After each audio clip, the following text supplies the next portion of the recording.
అసలు ఒక్క రోజులో వెంకటాచలంలో పొందేటటువంటి అత్యద్భుతమైనటువంటి విషయములు 3 అని వ్యాసవాక్కు. అందులో మొదటిది స్వామి పుష్కరిణీ స్నానం, శ్రీనివాసస్య దర్శనం. స్వామి పుష్కరిణీ స్నానం చెయ్యడం, వెంకటేశ్వర స్వామి దర్శనం చెయ్యడం. నేను ఎక్కడో ఏదో తీసుకున్నానండి ఒక చిన్న నివాస గృహం, అందులో స్నానం చేసి దర్శనానికి వెళ్ళిపోతున్నాను అంటే భగవంతుని యొక్క పరిపూర్ణానుగ్రహాన్ని పొందడానికి అవసరమైనటువంటి 3టిలో ఒకదాన్ని విడిచిపెట్టేసుకున్నట్టే. కాబట్టి ఒక రోజులో ఈ 3 జరిగేటట్టుగా చక్కగా ప్రణాళికా నిర్మాణం చేసుకోవాలి. యాత్రకు వెళ్ళినప్పుడు స్వామి పుష్కరిణీ స్నానం దొరకమంటే దొరికేది కాదు. ఎందుకో తెలుసా?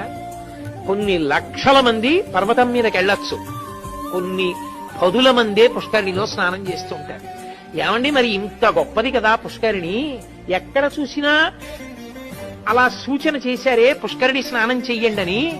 ఆఖరికి ప్రసాదం కవర్ వెనకాతల కూడా ముద్రణ చేశారే, మరి ఎందుకండి స్వామి పుష్కరిణిలో అంతమంది స్నానం చేయరు, అన్ని లక్షల మంది ఎందుకు వెళ్ళరు స్నానానికంటే ఒక్కటే కారణం, అంత గొప్ప ఫలితాన్ని వీడికి కట్టబెట్టేయచ్చా అన్నది చూస్తాడు పరమేశ్వరుడు.